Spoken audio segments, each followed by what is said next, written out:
अस्सलाम वालेकुम व्यूअर्स, कैसे हैं आप? माशाल्लाह खैर खैरियत से होंगे, जहाँ होंगे खुश होंगे। आज हम कमर्शियल मार्केट में आए हैं, अपनी वहाँ काम कर रहे हैं। लेक्सिस अगले पिछले बम्पर और रबिंग पॉलिश। ये आपको आवाज़ आ रही होगी, सूखे टेंट वाला लगा हुआ है डेंटर, सूखे टेंट उठा रहा है पिछले फेंडर का, राइट साइड का।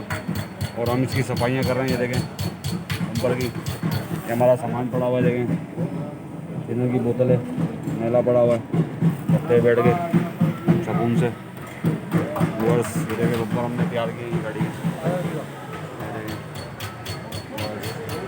कमर्शियल मार्केट में आए हैं, सुकून कर रहे हैं।